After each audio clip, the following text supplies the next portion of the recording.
Muy buenas, bienvenidos a otra sesión del curso de herramientas frontend. Hoy tenemos ya empezamos con la tercera sesión, buenas prácticas para JavaScript. Hoy nos acompaña para seguiros en la moderación tanto Jonathan, que lo tuvimos la semana pasada. Muy buenas, Jonathan. Hola, ¿qué tal, Joan? Hola a todos. Buenos días, buenas tardes, buenas noches, dependiendo de dónde nos Gra- vean. Gracias por estar ahí. Y hoy tenemos también otro fichaje para llevar un poquito la moderación, que es Tony. Muy buenas, Tony, ¿qué tal? Hola, Joan, buenas noches. Ahí lo tenemos. Pues lo dicho, hoy miraremos el tema de buenas prácticas JavaScript. El jueves vimos la HTML5 con Jonathan. El viernes vimos el tema de Boilerplate. Agradezco la participación que estáis teniendo en el ejercicio que os pedí.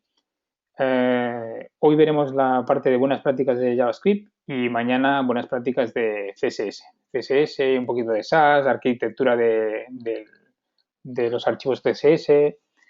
Y bueno, empezamos con la sesión. Hoy me voy a basar en una presentación que ya, que ya tenía preparada. En una primera parte seguiremos esta presentación y me gustaría trabajar con unos cuantos ejemplos. Cuando veamos aquí un poco de código, miraré de utilizar un editor online para que sea más fácil y más rápido visualmente, como JSBin. Y de hecho será uno de los tips que veremos para qué tipo de herramientas podemos utilizar. Bueno, vamos a dar un play a esto. Os pongo no, así no. Así no, porque se ve así como a medias. Va, pues lo veremos así directamente, solo que a full screen. Os voy a poner el enlace en el chat por si tenéis una doble pantalla y queréis ir viendo la presentación mientras aquí. Damos aquí a full screen. Vale. ¿Me confirmáis que el full screen se os ve bien? Que no hay ningún problema, que a veces... Ok, perfecto. Moisés, no, hoy toca JavaScript.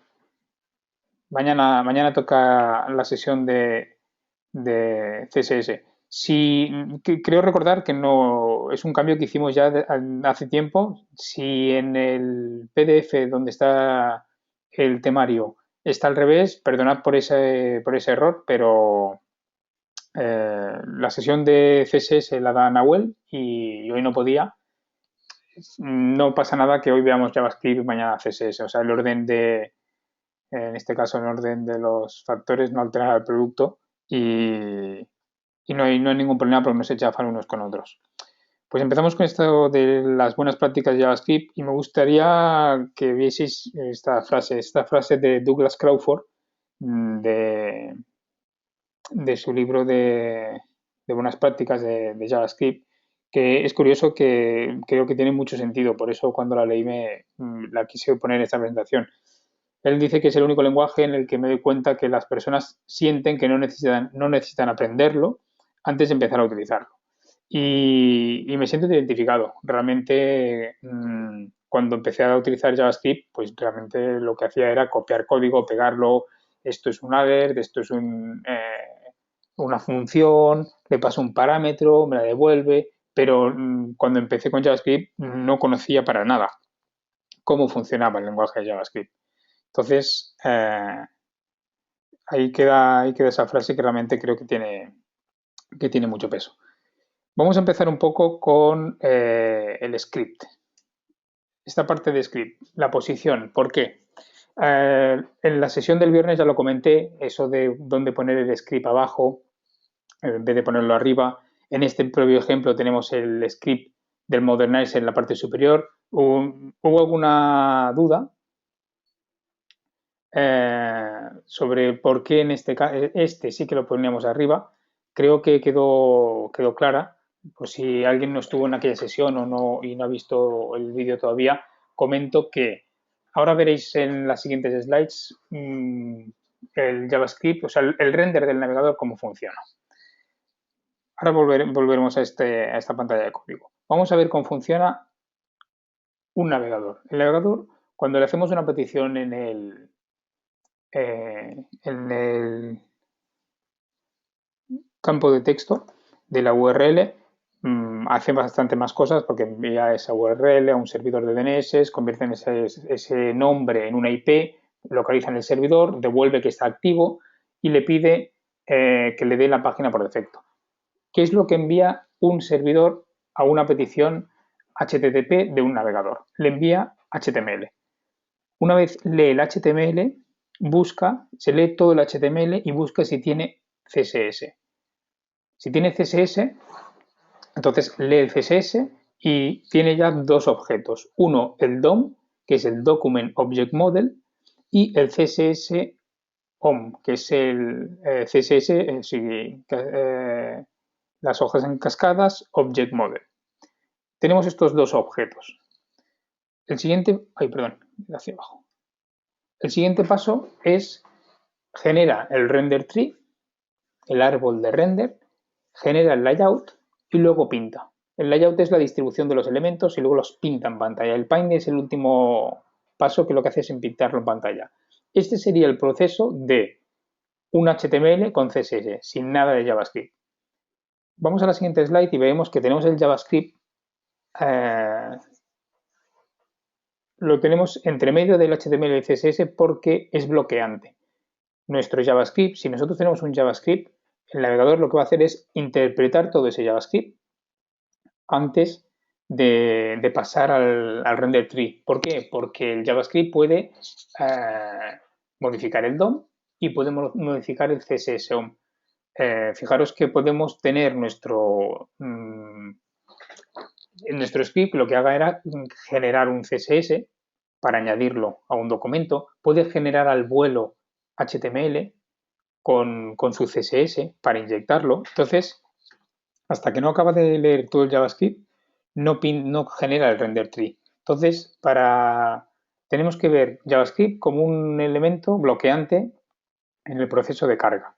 Si volvemos ahora a la slide esta del código, podremos ver en este HTML, aquí hemos obviado algunas etiquetas para que cupieran bien en la pantalla. Tenemos el CSS en la parte superior y el JavaScript en la parte inferior. Aquí, después de la etiqueta body, iría todo nuestro contenido. ¿Por qué? Porque lee todo el HTML y el CSS y JavaScript que esté en el head es el que realmente hace que sea bloqueante. Este de aquí no. Y en este ejemplo en concreto tenemos el Modernizer porque el Modernizer, que es un script de JavaScript, tiene una serie de reglas que lo que hacen es comprobar si nuestro navegador tiene soporte para animaciones, si tiene soporte para Canvas, si tiene soporte para la API de audio. ¿Eso qué quiere decir? Que según estas comprobaciones, lo que hacemos es añadir clases al HTML. Modernizer lo que hace es añadir clases. Y según esas clases podemos cambiar o añadir o quitar clases, cambiar estilos o añadir estilos. Entonces, por eso en este caso sí que está aquí arriba. Fijaros que esta plantilla nos sale del boilerplate, del HTML5 boilerplate que estuvimos viendo el viernes. Vamos a volver a la slide siguiente. Estábamos aquí. Esta. Si queréis, me espero 20 segundos o 30, que creo que es lo que dura el vídeo. En esta slide, darle al play. Aquí por streaming lo veréis así a saltos. Yo voy a darle play porque en la grabación sí que quedará bien grabado el proceso. Esto es el proceso de render de HTML dura 28 segundos, de una Wikipedia oriental. Justo en el último fotograma se ven caracteres orientales y ahí está distribuyendo todo. Esto es el layout, lo está distribuyendo todo. Y en el último proceso, cuando tiene todo y sabe todo el CSS, los colores, tipografía, en el último momento es cuando hace el pintado. y ahí pinta. ¿Vale? Ese es el proceso que encontraréis ese es el proceso que están haciendo los navegadores. Por eso decíamos lo de tener en cuenta el JavaScript, que sea bloqueante o no sea bloqueante. Muchas de las páginas hechas en WordPress, hoy me he encontrado con un compañero que conocí hace poco en un meetup, eh, en LinkedIn he visto que, bueno, que ya tenía trabajo, que había cambiado de trabajo. Por curiosidad he entrado en la página web y he visto que tardaba muchísimo. Se me ha ocurrido mirar el código fuente y tenía un montón de archivos JS. Esas peticiones JS, que la mayoría de los casos lo hacen plugins de WordPress, porque cada plugin en su ecosistema funcionan bien por sí solo, pero cuando hay muchos, WordPress, un sistema que no tiene bien resuelto es el tema de minificar ese código, de concatenar. Ya no minificar, sino concatenar.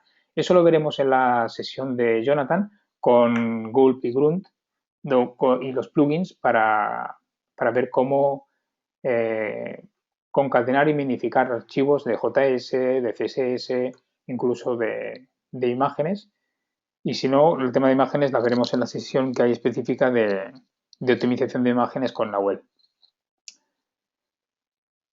Cosas a tener en cuenta cuando estamos codificando en JavaScript. Es posible que muchos de vosotros ya en esta slide veáis que ya lo hacéis bien.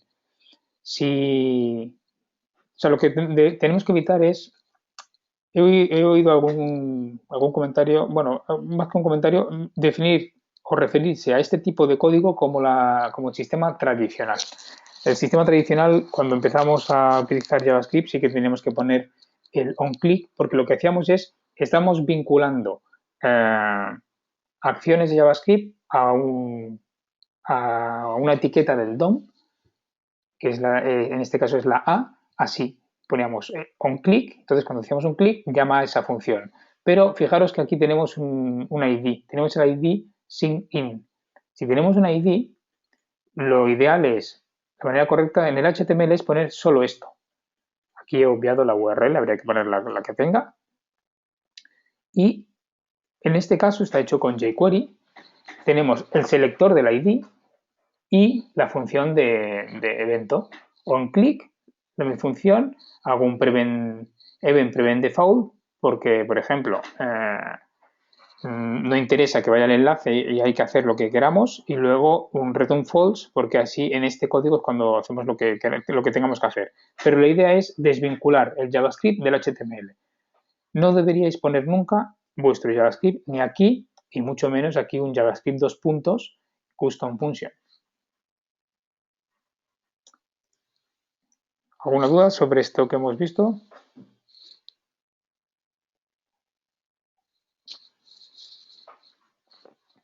No hay duda, dice Fernando. De momento no. Vale, Todo claro, John. perfecto. Vamos al siguiente. JavaScript JIT. JIT es Just in Time. Esto es una parte curiosa del JavaScript que no todo el mundo tiene claro cómo funciona. Esto es, fijaros en la fecha, data del 2011, es una gráfica de Mozilla y nos explica un poco cómo funciona el compilador. El compilador de JavaScript, teniendo en cuenta que va evolucionando cada vez más en cada versión, sobre todo del V8, pero a nivel conceptual funcionan todos de la misma manera. Tenemos JavaScript que se compila y tenemos JavaScript que se interpreta.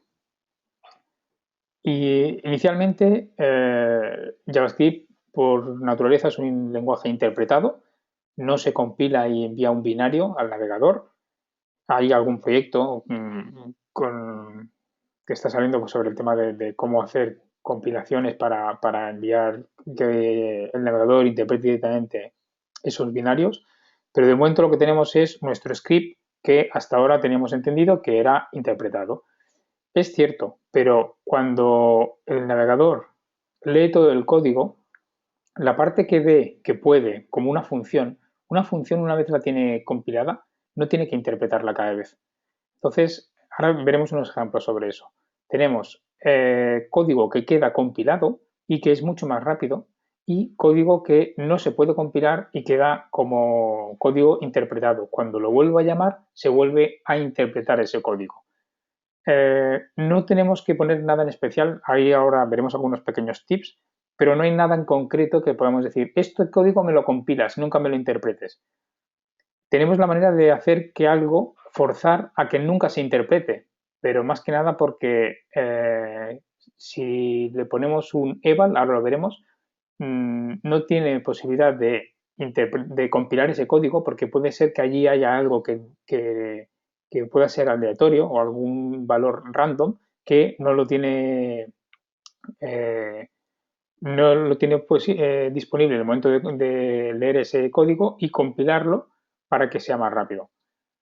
Entonces, cuando tenemos nuestro código que está compilado, nos pasa directamente a la CPU y es muchísimo más rápido, y el interpretado pues es más lento. Tenemos el garbage collector para el tema de memoria, y luego la parte del DOM, que es la que... El DOM, a diferencia de...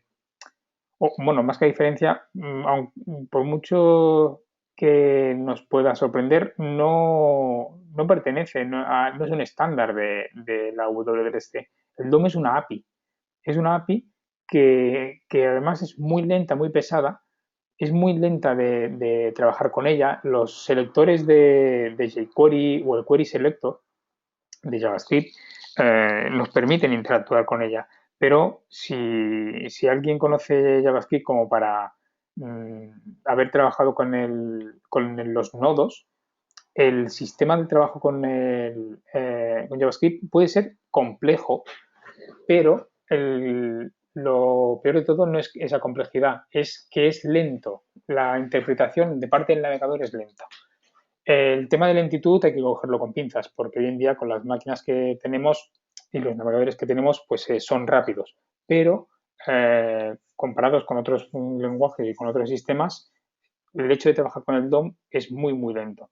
De ahí que hayan salido iniciativas como React.js, que trabaja con un DOM virtual, y han empezado a salir cycles.js, y ahora hace poco leí otra pequeña librería que con el mismo concepto están trabajando con eso, con DOMs virtuales, para que sea mucho más ágil y gestionar los cambios a través de diferencias.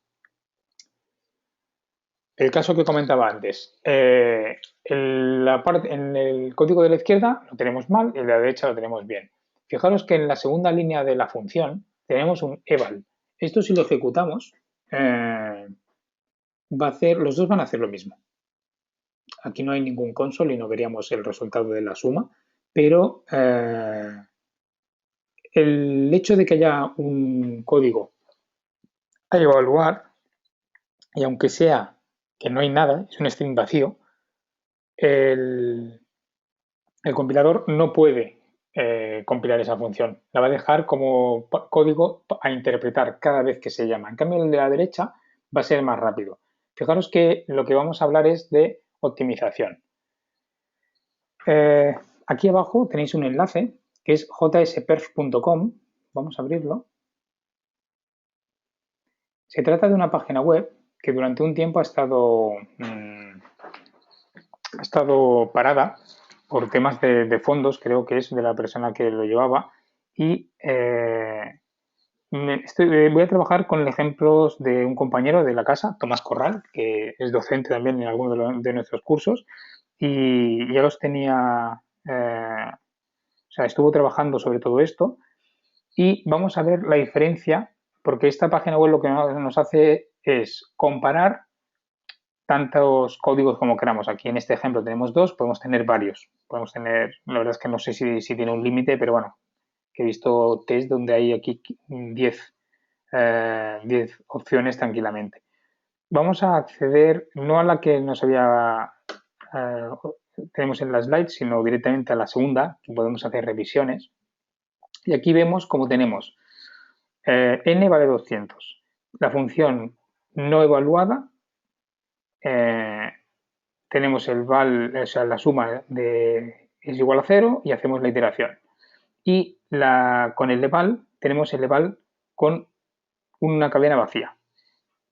A efectos legales esto no hace nada, realmente no tendría que importar, pero como tenemos aquí un eval que es una función que nos puede evaluar el código aquí y este código puede ser dinámico y en el momento de, de lectura el compilador no lo sabe, vamos a ver qué es lo que hace. Voy a hacer a ejecutar el test, esperaremos a ver el resultado.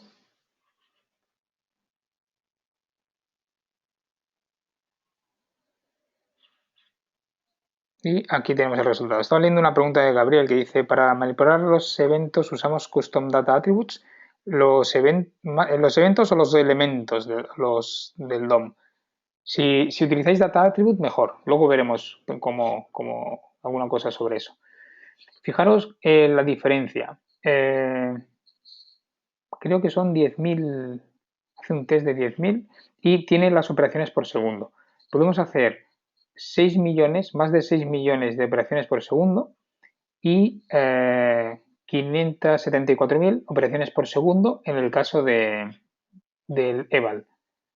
Fijaros que evidentemente creo que muchos de vosotros no pondríais este eval aquí, pero es una manera a modo de ejemplo, que veáis la importancia que tiene hacer buen código. Vamos a ir al siguiente.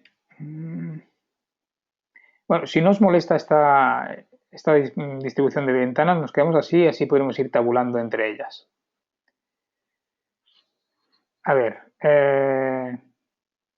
tipo de variable, vale.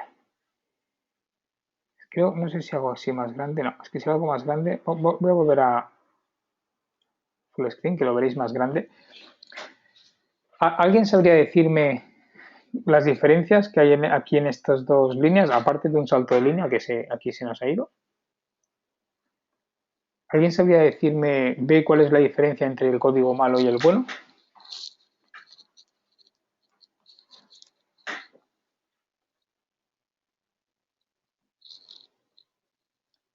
Nadie se atreve, Joan. Jorge dice, la B sin valor. Tenemos una variable global. Tenemos una variable, no tenemos ninguna variable global aquí. Lo que pasa es que es una variable que está sin valor. Si definimos el tipo, en JavaScript, igual que en PHP, tenemos la ventaja o desventaja de que no es un lenguaje tipado, o al menos no es altamente tipado. En otros lenguajes como Java mismo, debemos especificar qué tipo de variable vamos a poner. Este A debería ser una integer, para ponerle que es un 1.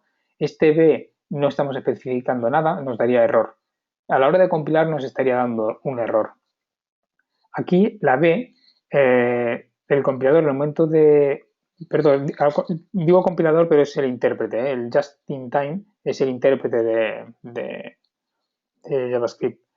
El intérprete en el momento de leer este código, la B no sabe qué va a ser. Entonces, la A sí que lo sabe, la N sí que lo sabe y aquí sabe cuál es el valor de las tres. Esto de aquí, vamos a ver la diferencia también de operaciones por segundo. Este es el segundo ejemplo que hacemos. Si veo que hay más, alguno de los otros ejemplos que es muy relevante, sí que lo iremos haciendo uno a uno. O lo haremos más bien para no hacerlo uno a uno. Aquí, curiosamente, en este navegador tenemos que la diferencia, esto no me pasó con otra función, con esta no lo había hecho. Fijaros que si lo analizamos, es más rápida la que no está definida que la que está definida. Es 10.580.000 y el otro es 10.481.000. Si vosotros entráis a esta versión, no sé si hay más revisiones sobre esto, sí hay algunas más.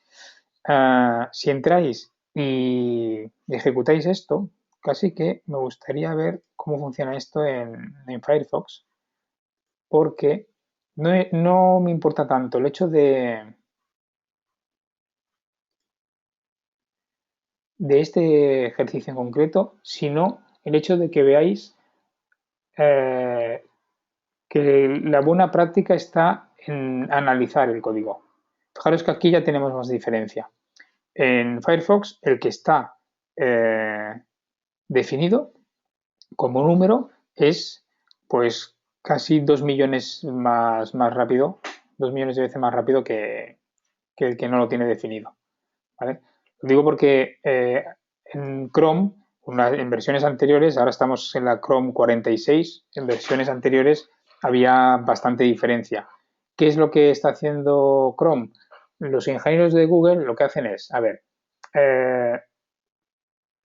voy a suponer, o sea, lo que hacen es optimizar el intérprete para que no hayan estas diferencias como por ejemplo ahora tenemos aquí. ¿Qué es lo que está haciendo el intérprete? Aquí no sabe qué tipo es, aquí sabe específicamente qué tipo es. Hay otro problema que es, no, aquí no está, que es el cambio. Si cambiamos el tipo, si hacemos un cambio de tipo, aquí le ponemos que la A vale 1 y dentro de la función A le cambiamos a que es un string, a que vale es quality y es un literal, es un string. Entonces le estamos cambiando el tipo. ¿Qué pasa? Que es incapaz de optimizar la gestión de esa variable por el hecho de que no mantiene el tipo.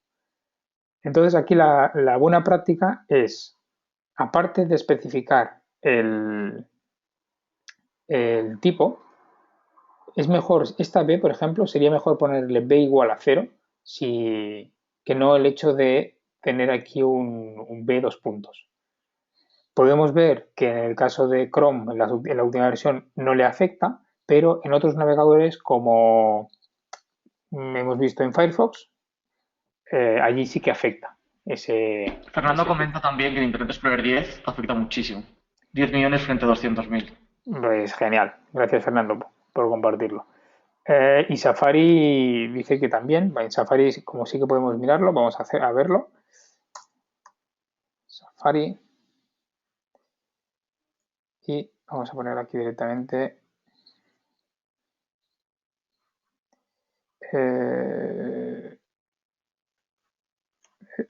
recordármelo más tarde. Vamos a hacer el run. Ahora aquí estamos con el Safari 9, ya completado el primer 16.000. Fijaros que justo me ha dado otros valores. Me ha probado con Safari y me ha dado 20.000. Aquí también depende de la máquina, cuidado. Dependerá un poco de la máquina. Pero sí que podemos tener, yo por ejemplo, el hecho de tener el tipo definido, yo os estoy diciendo así está mal y así está bien.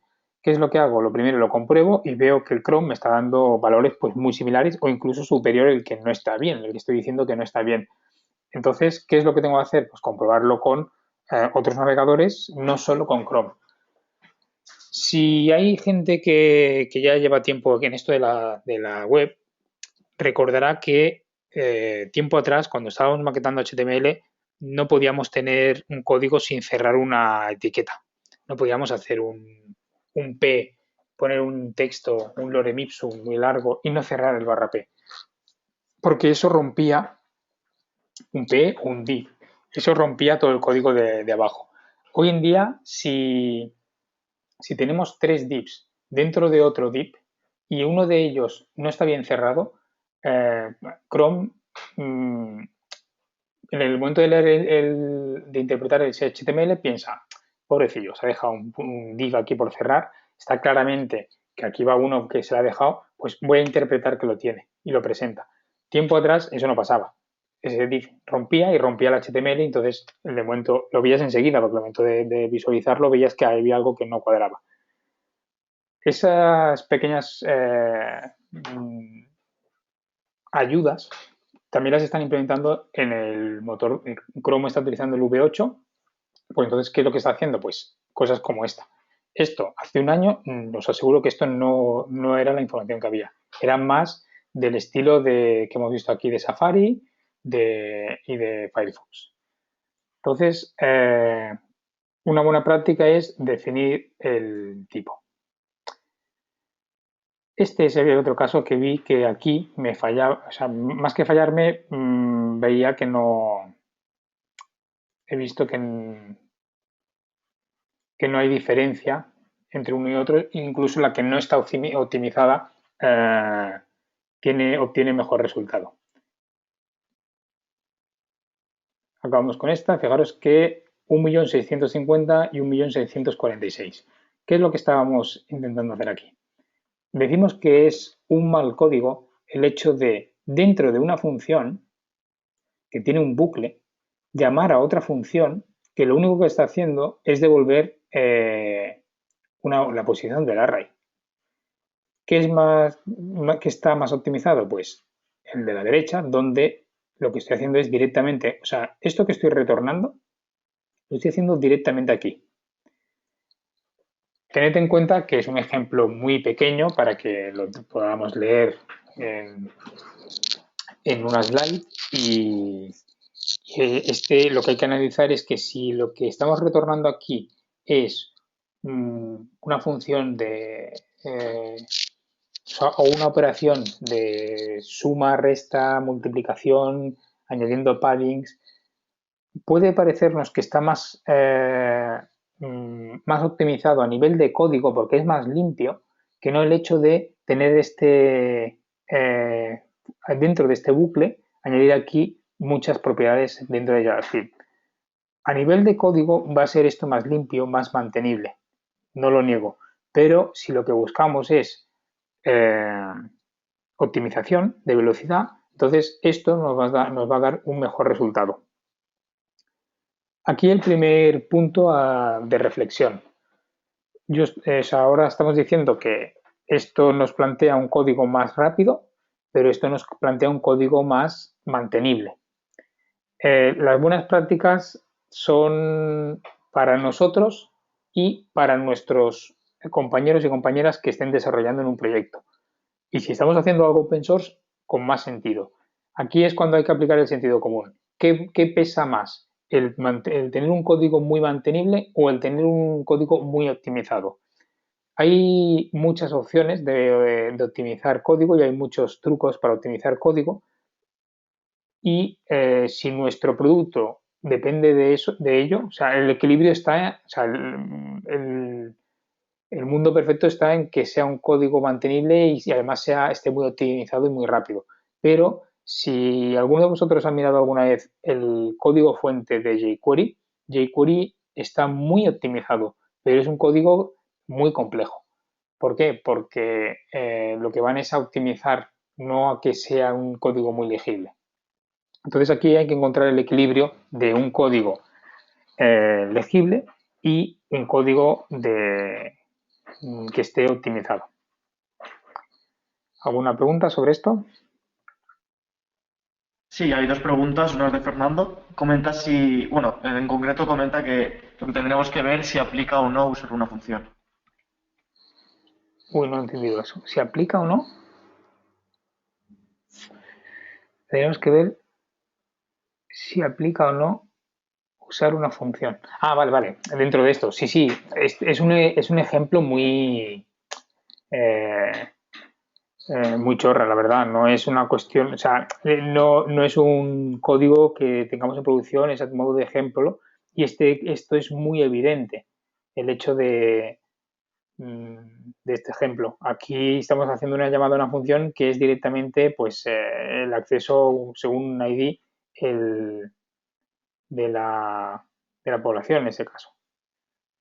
Yo creo que se refiere más a si el rendimiento, cómo funcionaría el rendimiento usándolo dentro de una función en vez del código como estaba antes fuera. Pero si no puedes más recursos usando una función. Sí, utilizamos más recursos utilizando otra función por fuera, eso seguro. De hecho, este código, si aquí en Chrome nos está dando que este es más rápido, pero en Firefox y Safari nos va a dar que el correcto es más rápido. Estamos utilizando más recursos utilizando otra función. Pero, vuelvo a repetirlo, en este ejemplo, incluso de lectura es más fácil que no el tener que utilizar una función solo para devolver esta parte de aquí. Pero si esta función lo que estuviera haciendo es cogerme la posición del elemento dentro del viewport. Según unas variables, mantener o sea, hacer un cálculo de si estoy a un 20% o un 10% de la parte inferior del viewport, entonces me haces una llamada Ajax para cargarme más contenido, que sería el scroll infinito, por ejemplo. Es muy probable que eso en una función lo tendríamos más controlado y poner eso en una sola línea sería más ofuscado el código, pero lo podemos hacer aquí directamente. El hacerlo aquí directamente tendríamos un código más ofuscado y más difícil de mantener que no el hecho de ponerlo de una manera más estructurada con funciones. ¿Alguna otra pregunta?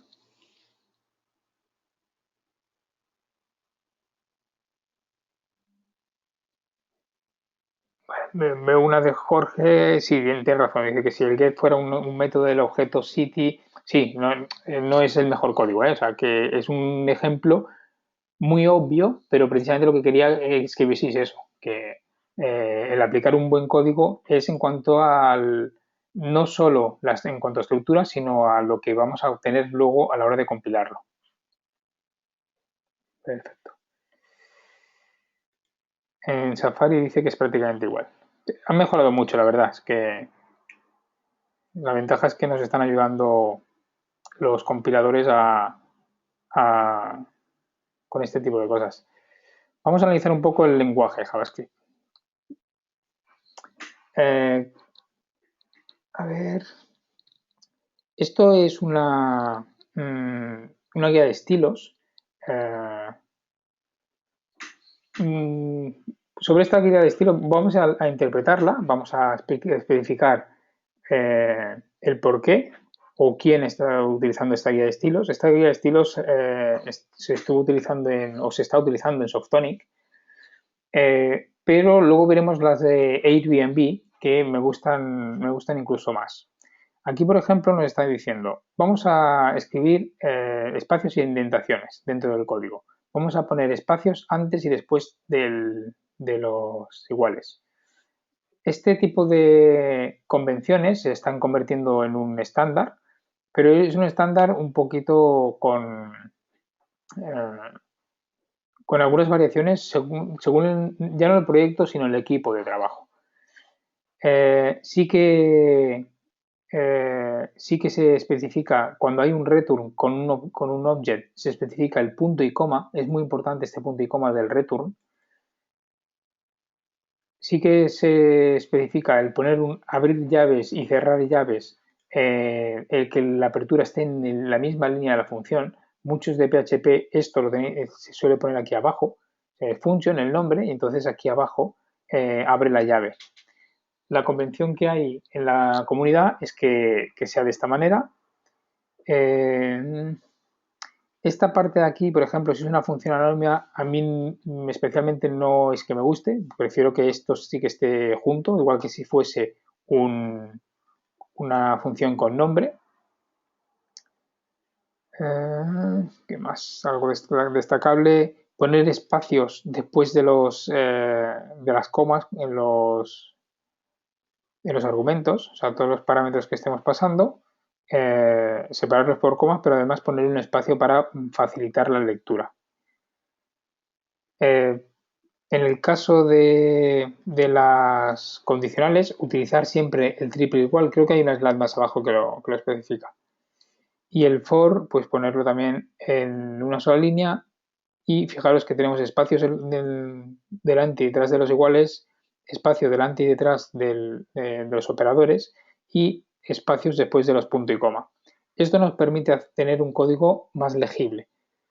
Si estamos trabajando en un proyecto donde trabajamos a través de pull requests y tenemos un code review, que tenemos a alguien que nos va a revisar el código, tanto esa persona como nosotros mismos. Si marcamos unas normas de cómo trabajar el tema del espacio, las tabulaciones. En JavaScript solemos utilizar espacios, o sea, indentaciones soft, que se le llaman, que es con espacios en vez de tabulaciones, y 2 espacios en vez de 4. Lo vimos incluso en el editor config del viernes con Boilerplate, que teníamos ese fichero de configuración que teníamos ahí ese parámetro. ¿Qué más? Bueno, hay algunas cosas bastante obvias, como por ejemplo utilizar nombres de variables identificables. No pongamos x, y, z o ni muy cortas ni muy largas. This is a name of developer. No hacer locuras como estas. Es verdad que tenemos los minificadores, que los veremos con Jonathan, que esto de aquí nos va a acabar convirtiendo en un código mucho más minificado y más limpio de cara al navegador. Pero tenemos que pensar en nuestro código. Nuestro código no va a estar minificado, no somos capaces de trabajar con código minificado. Entonces necesitamos una buena nomenclatura y no jugar con nombres que sean ni absurdamente pequeños ni absurdamente demasiado largos. Camel case. A la hora de trabajar con el nombre de variables, deberíamos utilizar lo mismo que nos está ofreciendo JavaScript con los métodos. Fijaros que aquí tenemos dos ejemplos. En vez de utilizar i igual a 0, len igual a length o igual al object o de object, por ejemplo, el 0 lo indicamos como index iteration number y fijaros que tenemos cada nueva palabra con el carácter en mayúscula. Empezamos siempre en minúscula, no podemos empezar por número, pero eso ya es un tema del compilador, del lenguaje, no podemos tener una variable que empiece por un carácter numérico. Entonces, empezamos por minúscula, la primera palabra, si solo hay una, se queda en minúscula, no hace falta, y fijaros que eso sigue la convención de los métodos de JavaScript. Cuando es length tenemos una sola palabra y todo en minúscula. Cuando tenemos document es un objeto, es una sola palabra, pero cuando tenemos getElementById, obtener el elemento por el ID, fijaros que cada cambio de palabra tenemos la mayúscula en la E, en la B y en la I. Esto es un método de JavaScript. ¿Qué es lo que voy a hacer de forma correcta a la hora de nombrar esta variable? Pues document, perdón, DOM de document, item element. Entonces, de esta manera yo sé que tengo un elemento del DOM y nos será más fácil tanto nosotros mismos como cuando estemos trabajando en equipo. Es cierto que este nombre quizás es excesivamente largo. Aquí con un index yo creo que hubiera valido. Utilizad siempre el 3 iguales en la comparación. ¿Sabéis la diferencia entre el 2 iguales y el 3 iguales?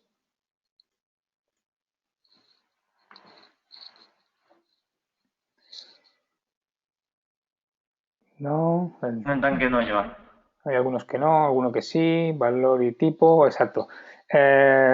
Ahora que veía las respuestas, veo una pregunta de Fernando que si las propiedades o métodos que exponen el return sí son expuestas de forma pública. Sí, de hecho si accedes a aquella función es lo que vas a tener. De momento en JavaScript sí que tenemos todo lo que tengamos en el return son públicas. Hay algunos que no, otros que dicen el tipo. Realmente esta asignación o esta comparativa, dos iguales, lo que nos hace es comparar uno es igual a true y nos dirá que sí, y si uno hacemos igual, igual, igual a true, nos dirá que no es, porque el triple igual nos está comparando incluso el tipo, el valor y el tipo. Si ponemos 1 es igual a comillas 1, bueno, y si ponemos igual no, si ponemos igual 1 y comillas 1, sí que son valores que, no, que nos dará OK. Si ponemos triple igual, nos comprueba el tipo y uno es tipo number y el otro es tipo string, que no serían iguales. Por cierto, antes he hecho mención al tipo integer. El tipo integer cuando hablaba de los lenguajes tipados como Java, por ejemplo, sí que tienen integer. En JavaScript solo tenemos el number. Tanto los integers como los floats pertenecen al tipo number. Lo vemos aquí. Y aquí el ejemplo. False igual a true, perdón, false igual a 0 nos devuelve true, esto nos devuelve true y aplicándolo de forma correcta nos devuelve que false con 3 iguales no es lo mismo que 0. None igual a none nos pone, bueno, en este caso none igual a none sí que es false las dos veces, en los dos casos. Y cuando hagáis comparativas tendríais que utilizar siempre los 3 iguales. Comparar tipos. Vale. Aquí ya nos sale en escena el useString. ¿Ha salido alguna duda sobre lo que hemos visto hasta ahora? Es que creo que ha salido las preguntas han salido unas cuantas. Sí, tienes un par de preguntas. Bien. ¿Las tienes localizadas, Tony? ¿Me las trasladas? Sí, la última la comenta Moisés. Dice que para qué sirve el use strict. Ahora lo veremos eso del useString. Vale. En el naming de variables es buena o mala práctica poner dígitos. Yo creo que es mala práctica, pero en ese caso yo creo que esa es una opinión. Y la mayoría del código que he visto no se suelen poner dígitos en los nombres de variable. Tenemos hoy aquí recordad que tenemos a Jonathan. Si tienes algo que decir a eso, Jonathan, tú opina. Y tenemos también a Tony que trabaja con PHP. No sé si Tony, si es habitual poner dígitos en el nombre de las variables de- en el lenguaje de PHP. En PHP en concreto, nunca se utilizan números. Es una muy mala práctica. Perfecto. De Y hecho, en ningún lenguaje debería de, o sea, no deben de empezar ni con números, ni con guiones extraños, ni con caracteres, que no sean letras, ¿no? Y el uso de variables como nombre, guión bajo uno, nombre, guión bajo dos, nombre, guión bajo tres, tampoco es muy buena práctica. Digo, se podría, pero realmente el nombre de tu variable debería, o de tu función, o de tus métodos, deberían de explicarse por sí mismo en su nombre, ¿no? Mm. Entonces, siempre ir acorde a la lógica de negocio que estemos desarrollando. perfecto. Exacto. Si empieza por un dígito, ya sea uno o n dígitos, va a dar error. O sea, no puede, no hay ningún lenguaje que pueda empezar por un dígito. Pero que sería mala práctica lo que, como ahora decía Jonathan, de name 01, name 02, name 03. Entonces, utilizar ese tipo de variables, pues es, si necesitamos algún tipo de variable temporal y tenemos que poner algún ID, si es o sea, en vez de utilizar el nombre de variable, lo metemos en un array o en un objeto, en un object, y ahí utilizamos un índice para gestionar eso, más que poner dígitos a los... Adriana dice, por ejemplo, utilizar P301. No, ¿en qué contexto sé que ese P301 es válido o P403? Claro, tiene que haber una lógica ahí de ese tipo de numeración. Sí, me refiero a una pregunta, una respuesta, por ejemplo. Pues si tienes que poner la pregunta 301 y necesitas numeración, yo creo que es mejor que lo trabajes en un objeto o en un array, más que eso quiere decir que no tendrás un objeto con 301 o un array con 301 índices, tendrás 301 variables. Y es mejor trabajar por temas de optimización de memoria con los objetos y con los arrays que no con 301 variables, tanto las preguntas como las respuestas. Porque si trabajas con un objeto de JavaScript, puedes tener las preguntas y tienes la pregunta clave-valor, pregunta-respuesta. Si toda pregunta tiene una sola respuesta. Y ahí ya en la lógica se nos... la pregunta de 101 de una encuesta. Sí, pero ¿qué es eso? O sea, si ahí el contenedor es encuesta, entonces yo creo que va a ser mucho más... a ver, new window.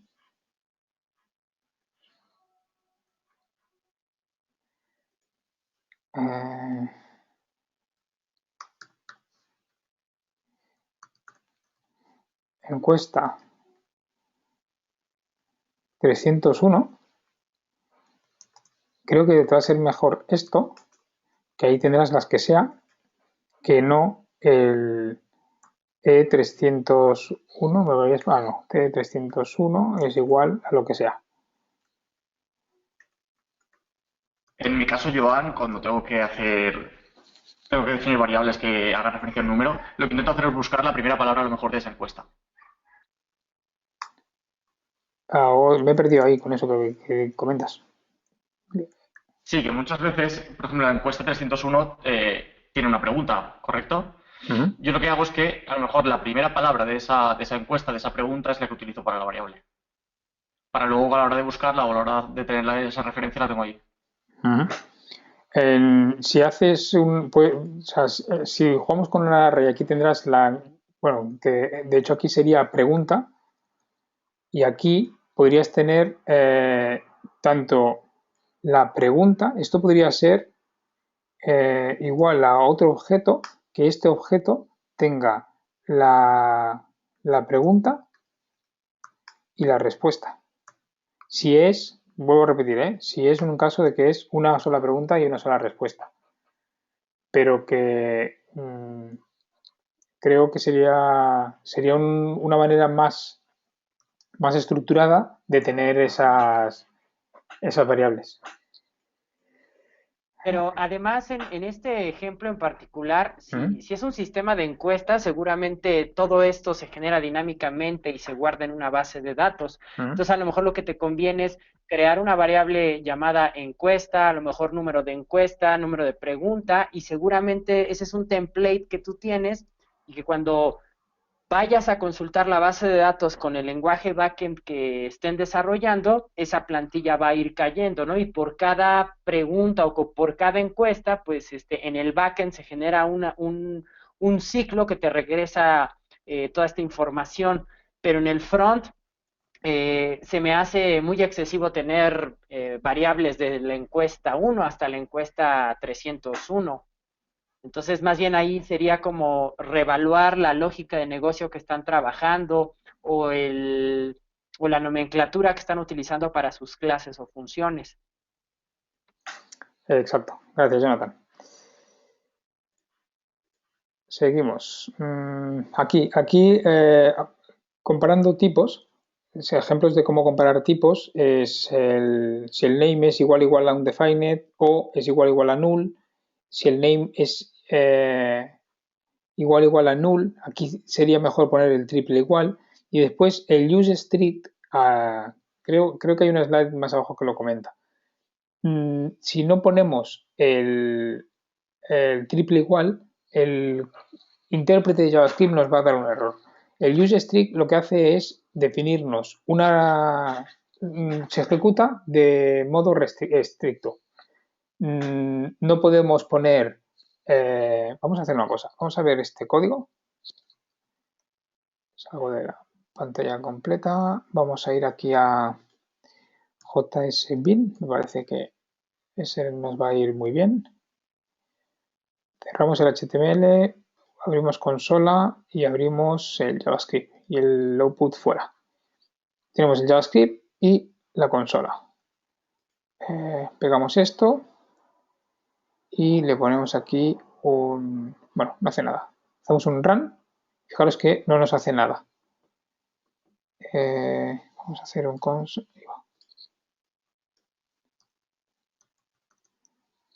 Log. Eso sí, fijaros que luego cuando veamos, bueno, para empezar aquí, fijaros que nuestro código sí que nos lo está analizando en modo estricto, porque nos está pidiendo que cerremos esto con un punto y coma. Yo ahora ejecuto y if name es igual undefined, console log. Ah, vale, porque no es undefined. Vamos a ver un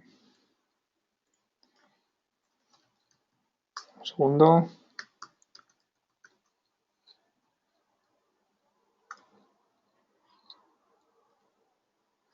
Es string. El name tenemos que es string. Vamos a forzarlo ahora para que nos salga esto así. Fijaros que para empezar, este intérprete precisamente nos está haciendo lo que yo quería forzaros con el useString. Nos está interpretando el código de una manera estricta. Fijaros que nos está poniendo que es un tipo de valor inválido. ¿Por qué? Porque a la hora de copiar aquí se me ha copiado un espacio. Si yo quito este espacio, ya me funciona. Aquí no me informa porque yo en el console log puedo imprimir lo que yo quiera, pero aquí al ponerle un espacio se queja. A ver. Bueno, no tiene puesto que sea tan restrictivo con el igual. Y aquí, si pongo así, aquí también, aquí sí que es más restrictivo. Estoy definiendo una variable global, o sea, no la estoy inicializando y se nos queja el compilador, el intérprete que tenemos por aquí detrás. Esto está utilizando un useString. Vamos a hacer una cosa. Ignorando este de aquí, vamos a hacer de una manera más name es igual a John.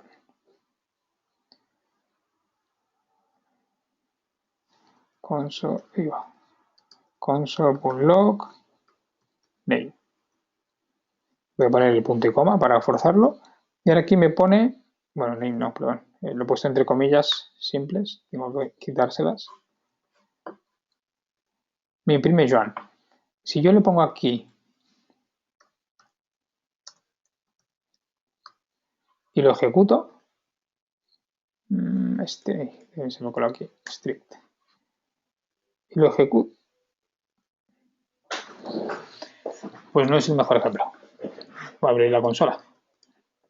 Vamos a abrir una nueva ventana, como es esta de aquí.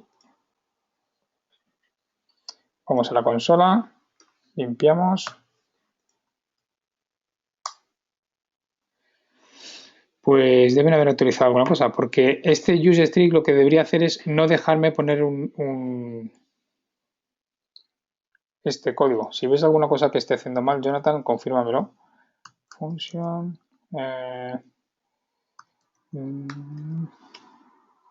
Say.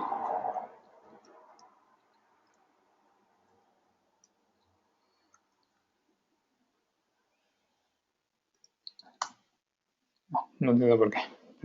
No debería dejarme. El useString es un. No sé si quiere. No lo tengo, no. El useString lo que hace es activar en el intérprete el uso estricto. Esto quiere decir que no nos deja ni olvidarnos un punto y coma, ni olvidarnos de poner un bar delante de un name, y tendré que averiguar por qué me está dejando hacer esto, porque esto aquí, este primero de aquí no debería dejarme hacerlo, porque no estoy inicializando la variable con K y bueno, está haciendo. Pues me quedo con esta tarea de ver por qué me está dejando hacer esto. Porque, al menos en esta versión desde la consola. Porque el useString lo que hace es activar el modo estricto y hay un sistema de reglas que es, no podemos tener una una línea sin acabar en punto y coma. Es que no entiendo por qué me está dejando hacerlo. Si en lugar de use strict le pones strict mode. Es que es el método viejo. El strict mode es el método viejo y el actual es el use strict. Ahí va. Strict mode. ¿Veis? Me pasa igual. Si buscamos el use strict y el strict mode es lo mismo, son equivalentes y creo que, no, creo no, sí, el que es más, el más actual es el de use strict. No, Exacto, sí, es el use strict. no entiendo el por qué. Revisaré este tema y lo veremos. Punto y coma. Es muy importante acabar con punto y coma por varios motivos. En muchos casos, ese return que hemos visto antes, a ver, cuando estamos con una función que sea así anónima, si tenemos un return y lo dejamos así, él necesita el punto y coma para saber que es el final de este bloque. Así como en cada línea también lo utilizamos y en los saltos de línea cuando no es un return sí que los interpreta, en modo estricto debemos ponerle el punto y coma porque nos está separando un bloque de interpretación al siguiente. Cuando veamos el tema de los linters, veremos que podemos configurar explícitamente que el linter busque que esté en estos punto y coma. Fijaros, imaginaros un caso de... hay otra manera de utilizar, de protegernos un poco con funciones un segundo, que acabo de escribir el código primero. Función. Esto de aquí es una función autoejecutada y se me ha ido la palabra. Se me ha ido la palabra. ¿La recuerdas, Jonathan? Es encapsulada. Está encapsulada. Está encapsulada dentro de estos paréntesis. Pero al estar dentro de estos paréntesis, pero se están llamando con paréntesis, igual que se hace una función, se está autoejecutando. Eso quiere decir que todo el código que pongamos aquí dentro, este var name igual a Tony, no es accesible desde aquí. Yo si aquí le pongo console log name, no me lo va a encontrar porque esto está encapsulado. Y el tema del punto y coma, como decía, fijaros que voy a poner var Tony, var name Tony y var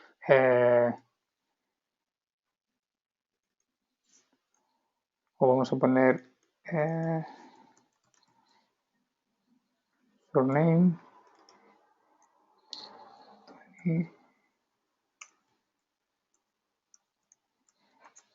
Tony Esculete.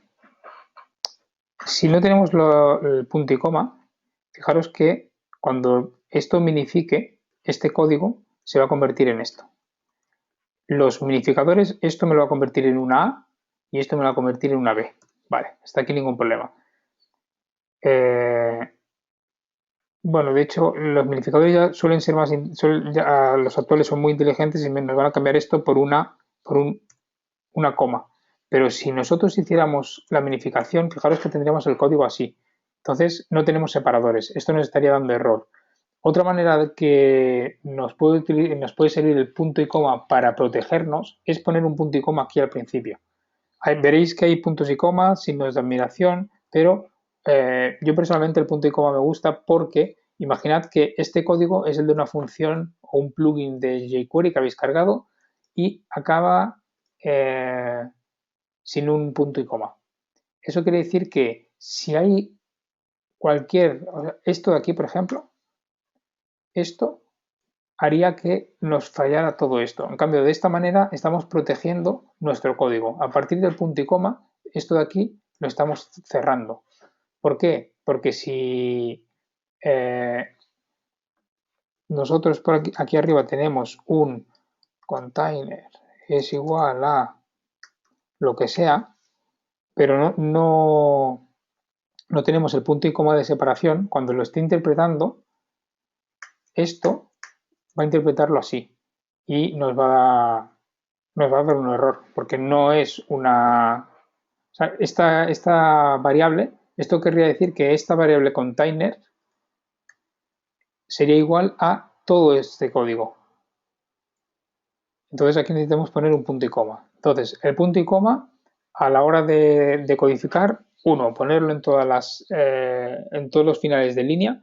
Los que vengáis de sistemas de lenguajes como Python o Ruby, os va a doler mucho tener que poner el punto y coma. No es una cosa que vaya a ser o haga que funcione mal vuestro código, pero sí que como buena práctica es poner el punto y coma para seguir las convenciones. ¿Qué tenía por aquí? Protege tu código. Comenta Ana que en qué casos deberíamos usar el strict. ¿En qué casos? ¿En qué casos? Es que creo, no sé si tengo aquí, no. Yo personalmente lo aconsejaría utilizar siempre, porque es una manera perdón, de proteger y tener identificado que el código que estás desarrollando está bien, lo va a interpretar bien sin ningún problema. Además mencionar algo importante que, sobre todo en la parte de código JavaScript en Node y en los navegadores modernos, cuando utilizar, aparte que UseStrict te vuelve mejor programador porque tienes que hacer pues una serie de buenas prácticas al implementar tu código, también con el UseStrict ahorita se están liberando las nuevas características de ECMAScript 6, ¿no? Como el uso de cons, let, templates strings.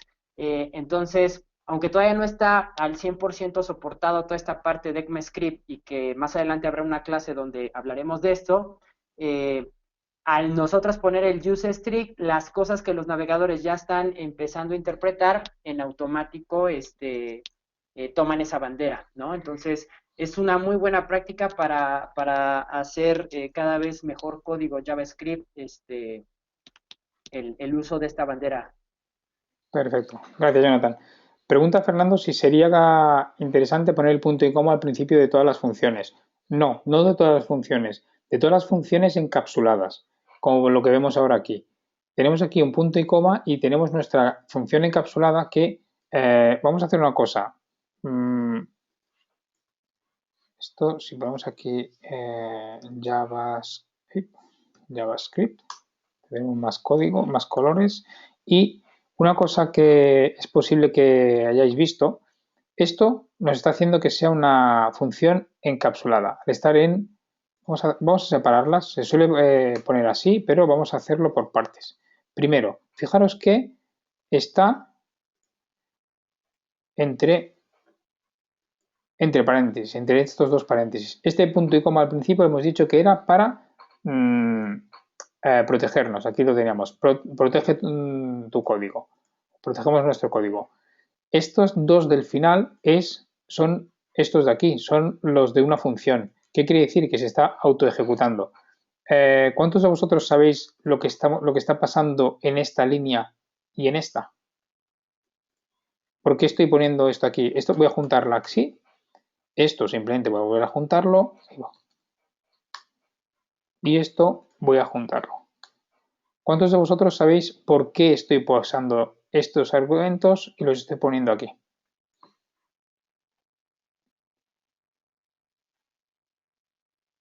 ¿Alguno?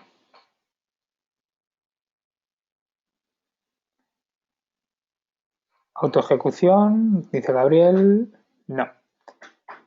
Ahora os explico. Aprovecho que estoy viendo una pregunta de Fernando también, que a un código relativamente viejo le puedo activar el useStrict. Sí, le puedes activar el useStrict. Es muy probable que en el navegador, en la consola, veas que la ventaja del useStrict, como decía Jonathan, que nos hace mejores programadores, es que si hay un error, para el código. O sea, para de interpretar código y lanza un error en consola. Entonces ahí se corta.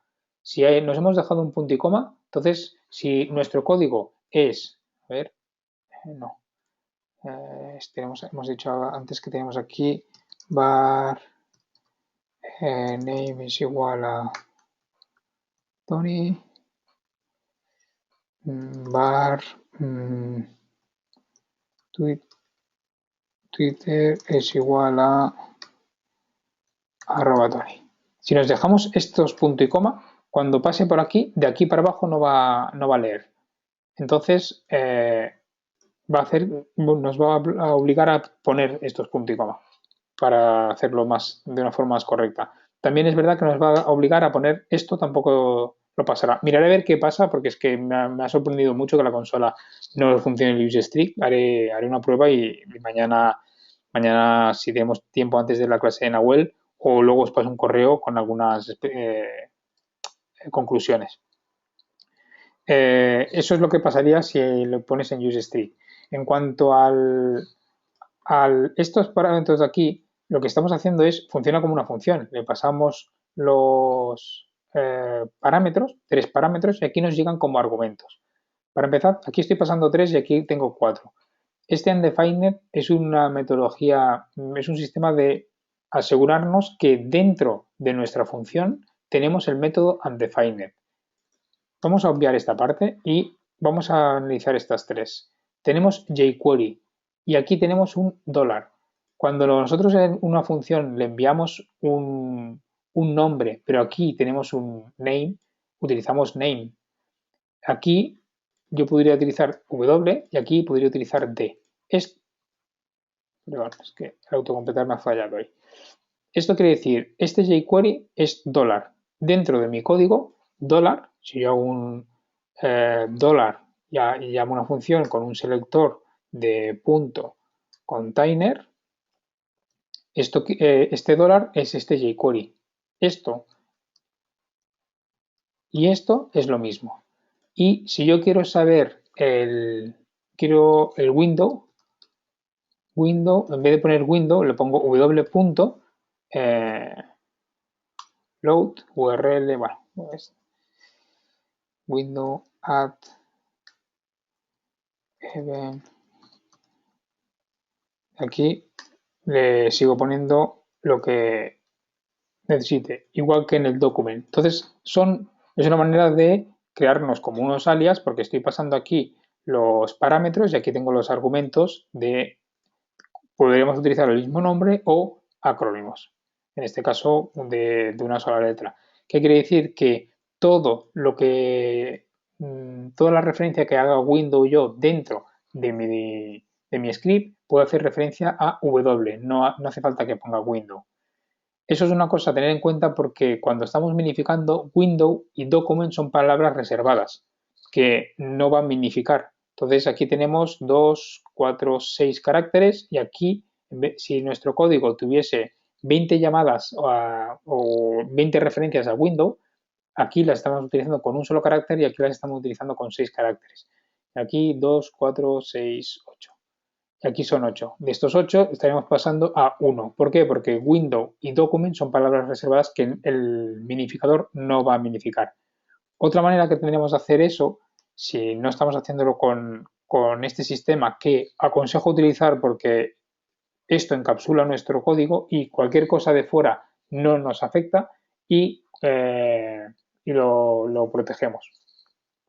Por otro lado, si quisiéramos aprovechando que decía esto es como una caché, creo esto está más adelante. Antes está aquí en jQuery hay un ejercicio, hay un ejemplo sobre eso.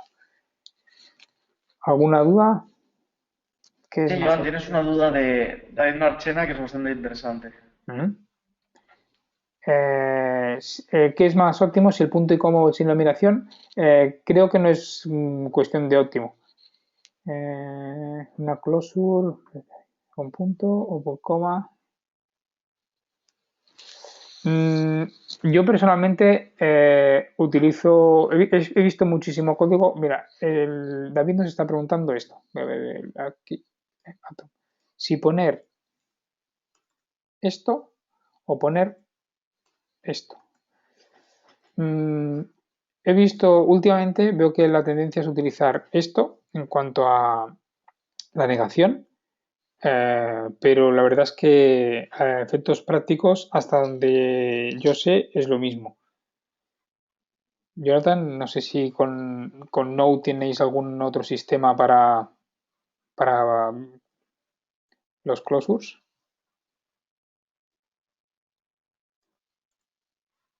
Cuestión de estilos. De hecho, por ejemplo, todo esto que acabas de explicar del encapsulamiento del objeto jQuery, o sea, representarlo como dólar, window, Ujú. W.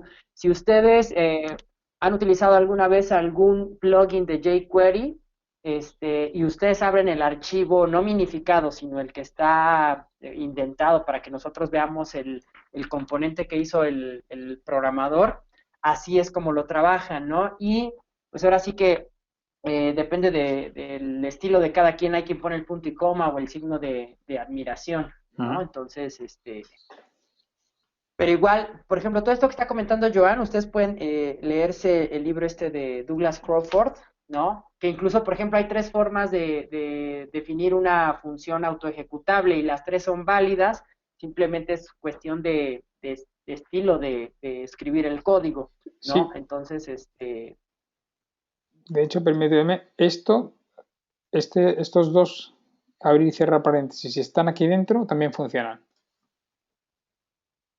De hecho, exactamente. esto es lo que está haciendo que esta función sea autoejecutada. Solo que después lo que Claro, estamos porque el haciendo, encapsularla. Dime. y cuando lo encapsulamos podemos estar definiendo varias funciones en un mismo archivo. Correcto. En un mismo archivo podemos tener todo esto así. O sea, estos son tres ejemplos de autoejecución. Pueden funcionar así y pueden funcionar así. Comenta justo un error que le daba en WordPress, que sí que es algo bastante típico que suele pasar, que es que cuando ponía el dólar no le funcionaba y tenía que escribir la palabra jQuery directamente. Pero bueno, creo que con lo que has explicado ya se contesta. Que Vale, efectivamente, si tú no defines el dólar previamente, luego no te deja utilizarlo porque no lo detecta. correcto. De hecho, a ver, podríais poner aquí jQuery. A ver, vamos a volver atrás. Aquí. Vamos a volver a esta parte de aquí y tenemos un sistema que es eh, justo.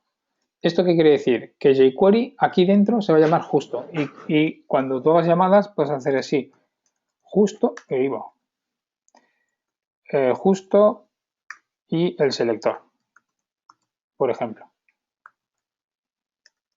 Y aquí tienes tú esto, funcionaría igual que el dólar.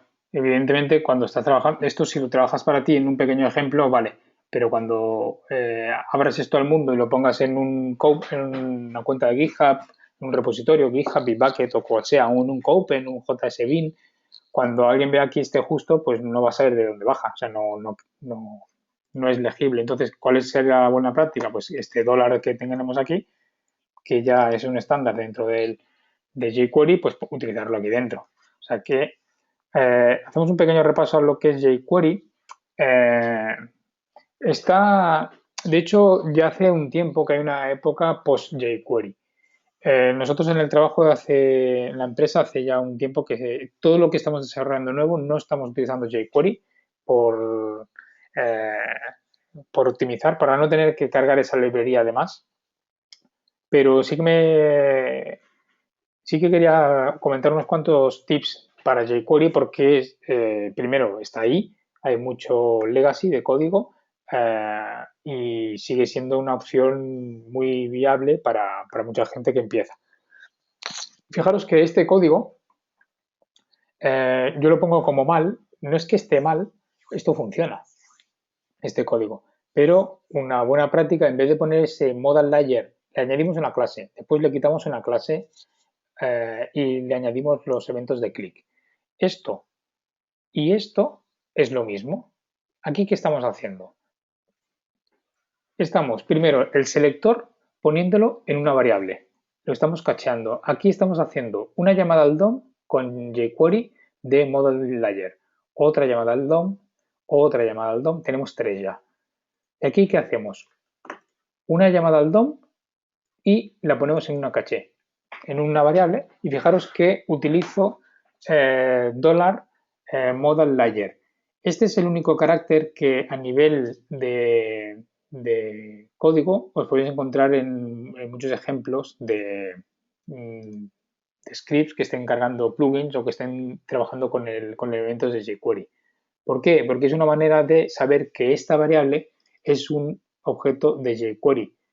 El objeto de jQuery no es un elemento del DOM, es un elemento del DOM vitaminado con todos los métodos de jQuery, porque esto me está seleccionando el elemento del DOM modal layer, que puede ser un div, por ejemplo, y le está añadiendo todos estos métodos de addClass, removeClass, y fijaros que lo que hemos visto antes aquí está mucho más optimizado. Primero, tenemos una sola llamada al DOM. Después le ponemos el addClass y en jQuery el propio elemento se devuelve a sí mismo. ¿Qué quiere decir? Que puedo concatenarlo. Le pongo un removeClass, lo concatena y le pongo un click. Esto es bueno, pero esto es mejor. Pero es mejor solo por lectura, porque a nivel funcional es el mismo. Tenemos que la variable la tenemos con el selector y fijaros que tenemos el addClass, removeClass y onClick. Es exactamente lo mismo. Aquí sí que hay una pequeña variación que es, en vez de utilizar el click, estamos utilizando el on. Es mejor utilizar el on como evento, es mucho más óptimo, porque además este onClick podríamos cambiarlo por onTap, por ejemplo, para el tema de mobiles, de dispositivos táctiles. Pregunta Gabriel si existe alguna alternativa a jQuery. Cepto es una librería que es un poco más pequeña, pero esa es la respuesta rápida. Ahí existe Cepto, ¿vale? Os pongo aquí Cepto. Incluso empiezan a haber algunos plugins, yo ya los he visto, que tienen en cuenta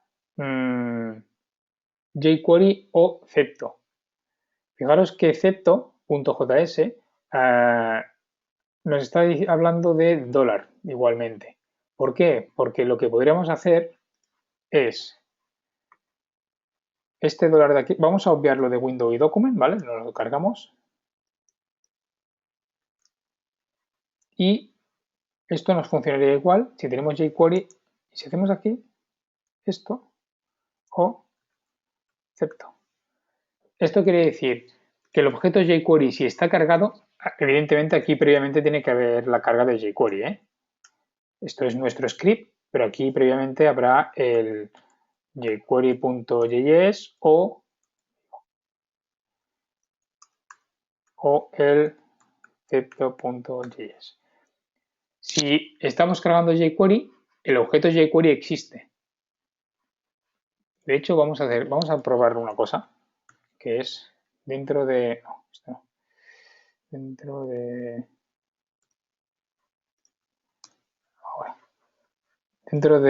la web de Cepto, vamos a probar si tienen jQuery. No lo tienen. Y si probamos Cepto lo tienen como función. Entonces, en esta página web, evidentemente ellos han utilizado Cepto en vez de utilizar jQuery. Tienen Cepto como objeto. Eso nos permitiría, con este código, nosotros le decimos, si tienes jQuery, utilizas jQuery. Si no, utiliza Cepto. En este caso, aunque estuviéramos cargando las dos librerías, ¿alguien sabría decirme qué estaríamos utilizando aquí dentro? Si jQuery o Cepto.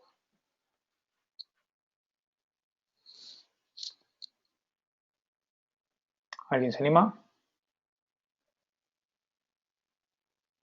jQuery, dice Luciano. Pepe, vale. jQuery todos, correcto. La comprobación está comprobando si tiene jQuery. Si existe jQuery, como ya está previamente cargado, lo va a ejecutar. En este caso no es como nos pasa con CSS, que es en cascada y el último valor es el que sobrescribe. Aquí, como sí que encuentra jQuery, pero en cambio aquí si el jQuery nos hemos equivocado y hemos puesto hemos utilizado la dislexia y hemos puesto jQuery, esto no lo va a encontrar, dará un error, cargará esta librería y entonces aquí dentro va a utilizar el efecto. En cuanto a... esa es la respuesta corta que decía. Se utiliza Cepto, pero como alternativa. Pero depende para qué. Porque si estás utilizando jQuery como selectores del DOM para añadirle clases, eso lo podemos hacer sin jQuery. Si estás utilizando jQuery para temas de Ajax, depende de qué compatibilidad tengas que dar a los navegadores, tampoco necesitas jQuery. Y si estás utilizando jQuery para animar elementos, tampoco necesitas jQuery, porque lo puedes hacer todo con CSS3, con animaciones. Entonces, la alternativa a jQuery habría que ver cuál es el contexto. Una podría ser este, dos podría ser no utilizar jQuery. Por cierto, déjame ver que por un momento he visto aquí este arrow function y me ha parecido que ya estaban utilizando ECMAScript 6, pero no es la salida del comentario. ¿Qué más? Temas de performance. Aunque estéis utilizando jQuery, que como decía, no es que sea anti-jQuery, pero creo que por temas de performance es mejor no utilizarlo. No necesito, si no necesito jQuery y tengo que escribir 3 líneas más de código, es mejor que escriba esas 3 líneas más. Primero, tengo control sobre esas líneas porque las he escrito yo. Y segundo, no tengo que cargar una librería de terceros como jQuery. Este código y este código no es que esté mal, esto nos iba a funcionar, pero si miramos la diferencia entre este each o este for de aquí, vamos a hacer un run test de una forma, a ver si lo hacemos, o sea, lo conseguimos rápido, que no nos tarde mucho. Y mientras os explico.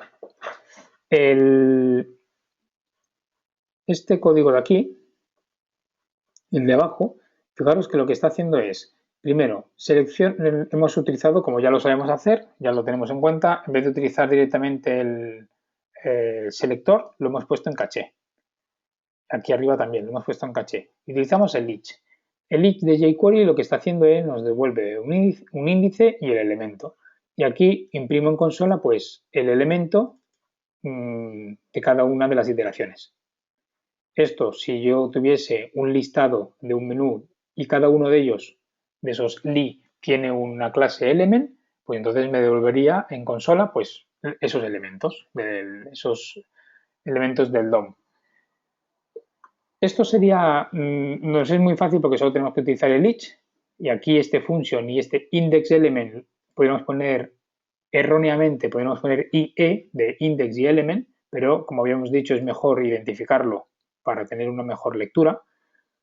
Si lo cambio por esto, que estoy utilizando un for de toda la vida, es mucho más rápido porque el each es un método de jQuery que lo que está haciendo es, primero, comprobaciones, incluso vamos a verlo, lo que hace es comprobaciones de compatibilidad para utilizar o una cosa u otra.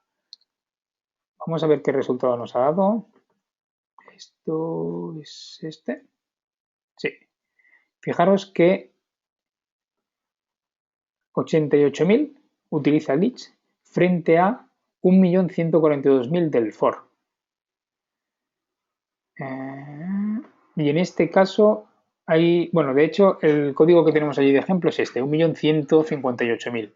¿Por qué? Porque aquí incluso está haciendo una caché de la longitud, porque en cada iteración no está mirando cuál es la longitud de ese objeto.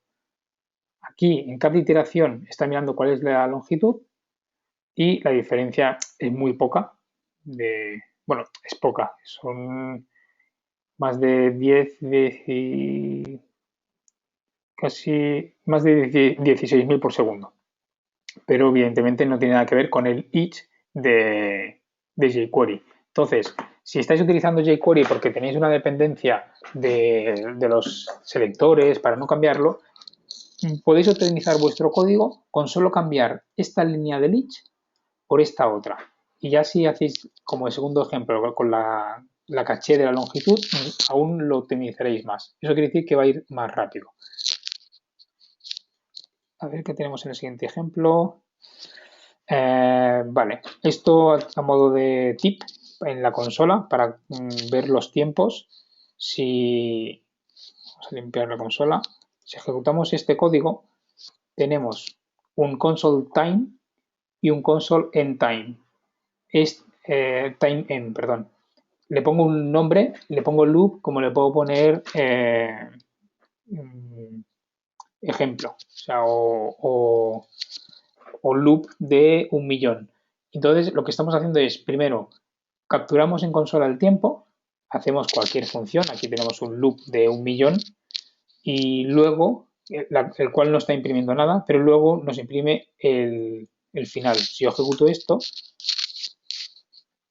me ha tardado 1,7 segundos en hacer esta operación. Ahí tenéis el código para esto. Os va a permitir analizar desde consola qué tiempos tardan pues las diferentes métodos, funciones o código que estéis trabajando vosotros. Minificación. Bueno, esto vale, esto era para explicaros cómo funciona la minificación. Déjame recordar, porque es mejor esto que esto. Los pasos. Vale. Es que no. Dejadme repasar esto. La minificación lo que va a hacer es esto. Vale. Ahora me pongo en contexto. Tenemos si ponemos estos bar, test 1, test 2, test 3, este minificado nos va a poner bar E, bar D, bar C, bar B. Esto ya tiene un tiempo y se aconsejaba que es mejor trabajar las variables así, separadas por coma, porque a la hora de minificarlo utiliza un solo bar y lo presenta así. ¿Vale? Los minificadores actuales ya no necesitan, o sea, obvian esto.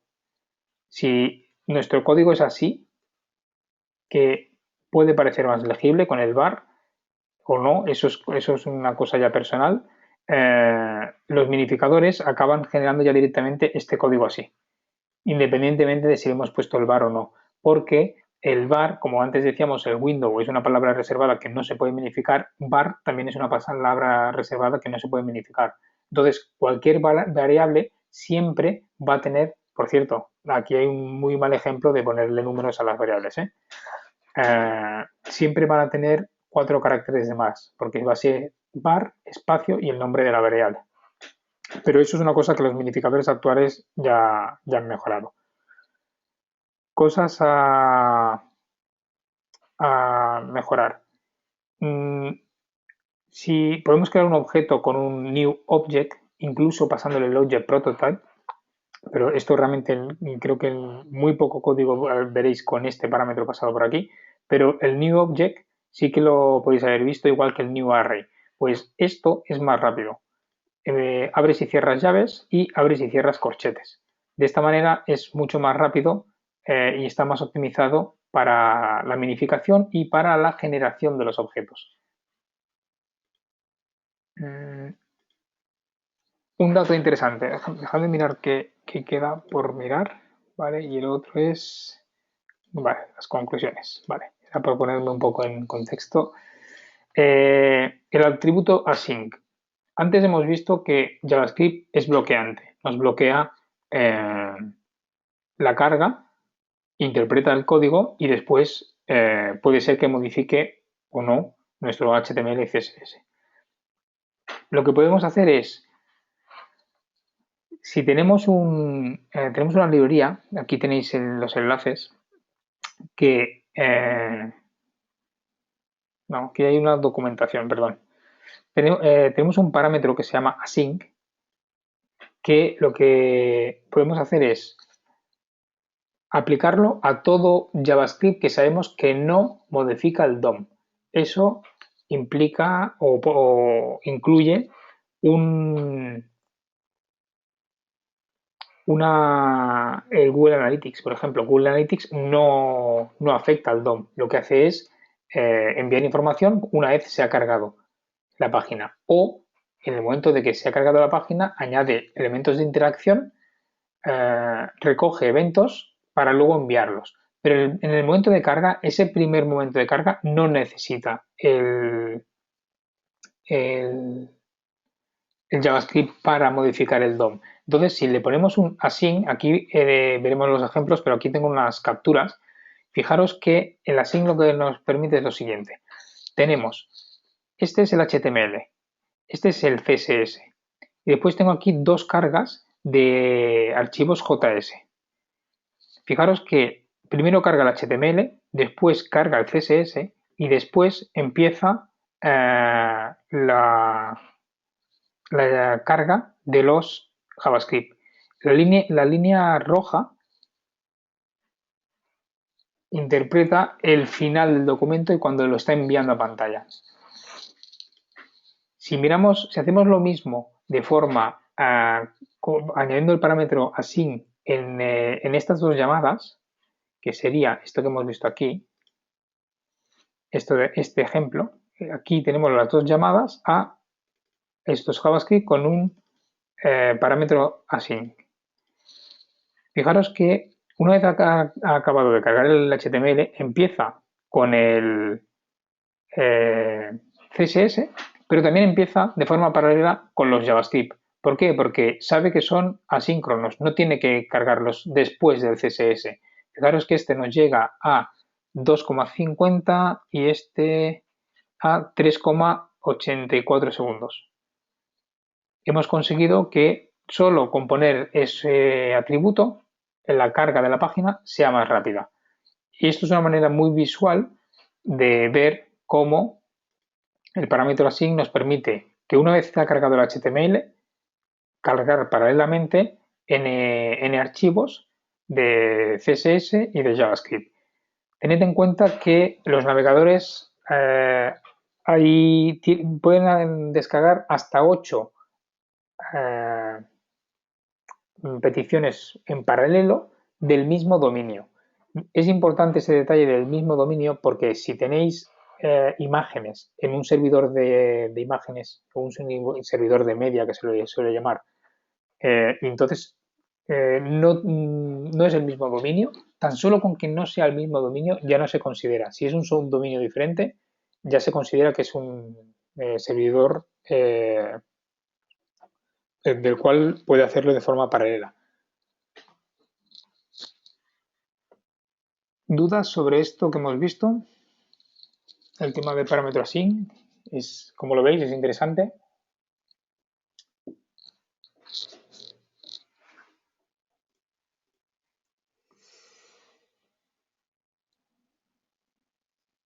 Pues sí, coinciden contigo en que es espectacular, está muy bien.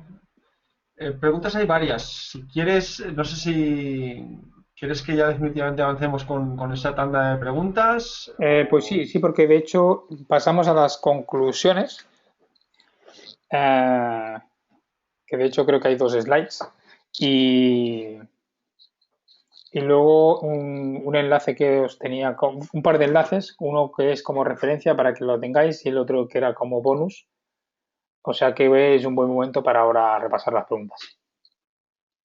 Vale, pues voy con ella. Por ejemplo, ¿qué hay de los scripts de publicidad? No tengo muy claro si modifican o no el DOM. ¿Qué opinas?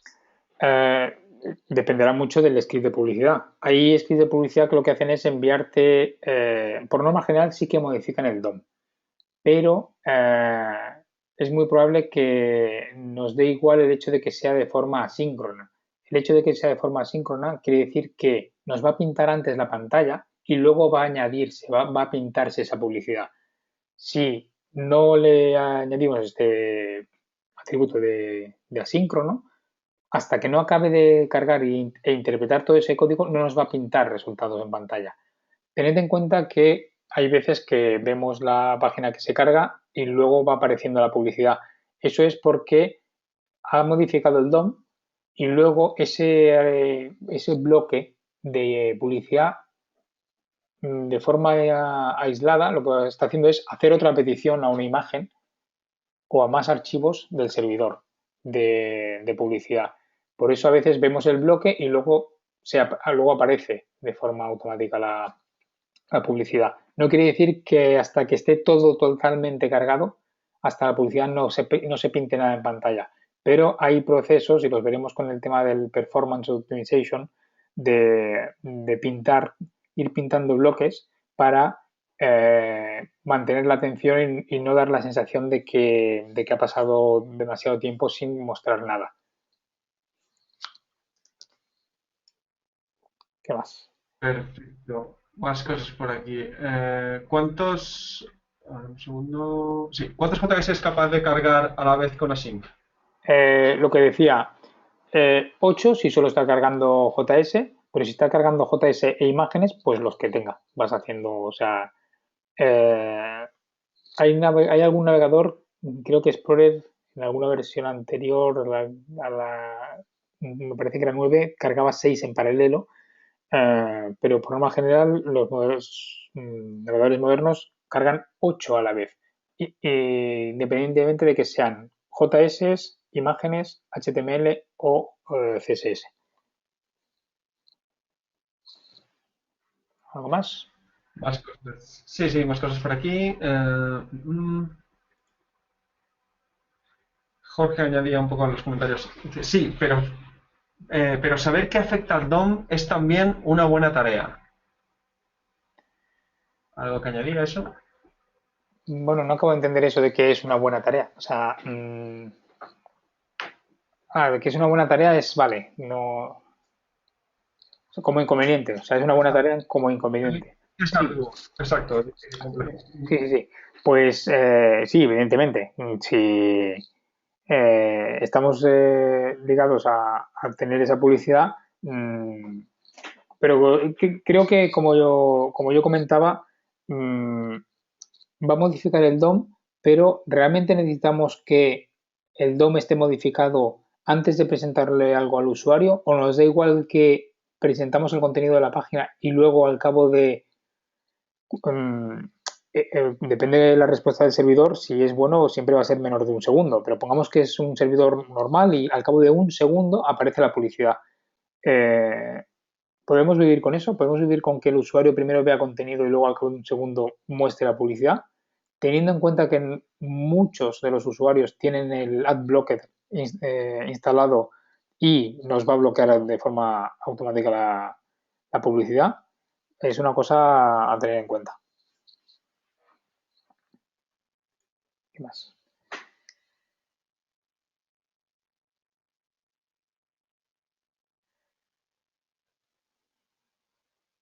Sí, perdona que no encontraba el botón para desmutearme. Más cosas por aquí. ¿Qué opinas del uso de la función eval? ¿Qué opinas en general de la función eval? ¿Por seguridad es mejor no utilizarla? O sea, mejor no utilizarla. Si utilizáis el use strict, el modo estricto, os dirá que no utilicéis el eval. Mejor no utilizarla, evidentemente, por temas de seguridad, porque si os inyectan algo en esa evaluación, estarían haciendo peticiones a lo que quieran desde vuestro site. Mejor no utilizarla el eval. Perfecto. Justo nos comenta y pregunta también. Pero entonces, ¿qué es mejor cargar las tipografías de Google Fonts que del servidor? Es mejor cargar las tipografías de Google Fonts que del servidor donde está alojada la web, ¿verdad? ¿Es así? Al estar en otro servidor lo cargará en paralelo. ¿Cierto? Correcto. Primero, sí. Y segundo, tened en cuenta que si yo ahora mismo acabo de navegar esta página de Canayus, porque he visto por aquí una pregunta del soporte de Async, de Oscar, si esta tipografía de Canayus está es de Google Fonts, pongamos, y después entro en la página web de Escuela IT y tiene la misma tipografía, mi máquina ya la tiene en caché. cuando entre en SQLite ya no me va a descargar ni la de la web de Google Fonts, de los servidores de Google. Primero, los servidores de Google siempre van a ser infinitamente más rápidos que tu servidor, a no ser que lo hagas en local, en tu máquina, que no vayas a hacer las peticiones afuera. Los servidores de Google van a ser mucho más rápidos que tu propio servidor de cara al cliente. Después, si somos 10 millones de usuarios que estamos utilizando la tipografía esta, que ahora estamos viendo, de Google, somos 10 millones de usuarios que cuando visitemos cualquier página que tenga esa tipografía no se va a descargar de Google, la voy a tener en local. Y luego está lo que hemos comentado antes, que a la hora de descargarla, si es la primera vez que la descargo porque no la tengo en caché, se está descargando de forma paralela. Y en cuanto me avanza una pregunta de Oscar, que el tema de compatibilidad en Can I Use, aquí ves el atributo async, que es a partir de Explorer 10.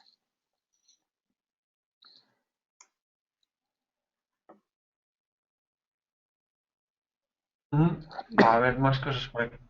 Para este tema de carga, ¿es mejor usar entonces un CDN para cargar las librerías externas o tener dichas librerías en nuestro servidor? Más o menos. Es igual que el ejemplo de las fuentes. Aplica igual.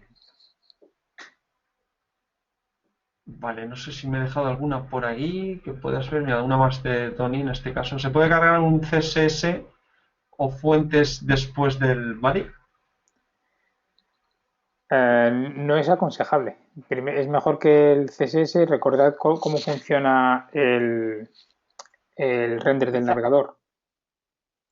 Joan. Dime. ¿Sabes qué? Ahí en esa última pregunta, fíjate que sí, o sea, lo ideal es que no cargaras hojas de estilo después del body, pero una de las cosas que la herramienta de Google Speed Insight, que es la que te evalúa justamente qué tan rápido, qué tan lento cargan tu sitio web, una de las recomendaciones que hace es que las hojas de estilo de tipo cargar tipografías o alguna librería, algún plugin, te recomienda descargarlas después fuera del documento HTML. ¿Vale? Y eso es algo bastante curioso porque en el estricto sentido estarías rompiendo la estructura del documento HTML, sin embargo, mejora mucho el rendimiento y la carga de tus sitios web. Totalmente de acuerdo. De hecho, yo más que utilizar CSS dentro de la etiqueta body para que esté fuera del head, yo utilizaría lo que os estoy mostrando ahora, que es el load CSS. Es una manera de cargar asíncrono CSS. CSS que sé que, de hecho, es que no me quiero avanzar porque tenemos una clase del tema de optimización por delante en el curso y hay muchas maneras. Está el critical path, donde tenemos el fault que le llaman de una página. En GitHub es el que vemos aquí. Eso quiere decir que todo el CSS que yo sé que va a interpretar aquí lo podría cargar incluso en línea, style barra style, y no hacer una petición de CSS. Perdón, no hacer una request a un archivo. La puedo hacer, pero este código de CSS que esté incrustado en mi HTML, dentro de head, no dentro de body. Y luego, la parte inferior, todo esto de aquí, como es una parte de la web que sé, aquí evidentemente en este ejemplo es muy poca la diferencia, o sea, el footer este es muy minimalista y seguro que esta tipografía y este color es el mismo que tenemos arriba, pero que toda la parte inferior podríamos llamarla con un CSS normal. De todas maneras, está que es el Load CSS de Filament Group, que os pongo aquí en el enlace, que lo que hacen es cargar de forma asíncrona CSS. Si os miráis esta organización, veréis que también tienen un Load.js para hacer cargas asíncronas desde una función. Puede parecer un poco contradictorio el hecho de cargar con JavaScript CSS, pero optimiza, es como lo que decía ahora Jonathan, que nos están dando consejos y recomendaciones que parece que van en contra de la estructura natural de un HTML. Pero ¿qué es lo que están haciendo? Darnos la posibilidad de hacer lo más rápido posible, porque Google los datos que tienen es que el usuario quiere una inmediatez para consumir la información. Entonces, cuanto antes tengamos, eso quiere decir que nosotros tenemos más trabajo a la hora de optimizarlo, pero yo no lo veo ningún problema. El hecho de que tengamos más trabajo, bueno, pues primero es trabajo y segundo, el hecho de cuidar estos detalles nos va a hacer que seamos tengamos un producto pues más profesional. Fenomenal. Pues yo creo que con esa es la última. Y bueno, pues no sé si quieres añadir alguna cosa más, Joan. Os pongo aquí porque ¿no? evidentemente nos llevaría mucho rato revisar esta guía de estilos de Airbnb de JavaScript. Es muy completa.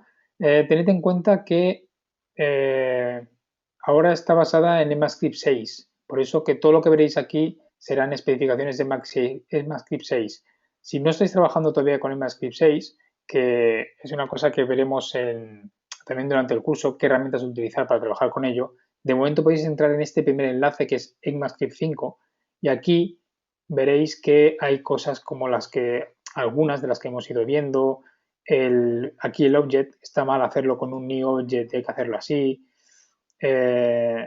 A nivel de estructura, cuidado, son guías de estilos, no son tablas que vayan a fuego. Son convenciones que lo que hacen es que facilitan el trabajo entre equipos, entre gente, tú mismo cuando tengas que trabajar. Aquí tenemos lo del array, no utilizar new array, sino abrir y cerrar los corchetes. Revisar un poco esta guía que creo que, fijaros que aquí tenemos también enlaces a JSPerf, otra herramienta que deberíais guardar en vuestros favoritos para comprobar mucho de vuestro código.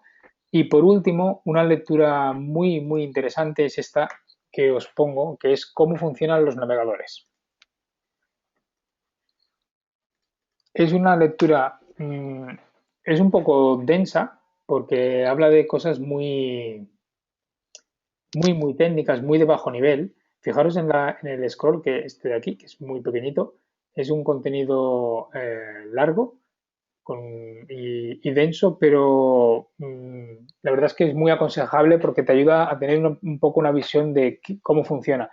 Tiene ya unos años, este post es del 2011, pero no ha variado tanto la cosa como para que esté totalmente desactualizado ni que haya muchas de las cosas que no estén en vigor hoy en día. Este era el pequeño bonus que os quería compartir, porque esto complementa un poco esa gráfica que habíamos visto al principio de cómo funciona la representación del navegador. Fenomenal. Pues nada, si os parece, chicos, cerramos por hoy y nos emplazamos hasta mañana. Perfecto, pues gracias a todos y espero que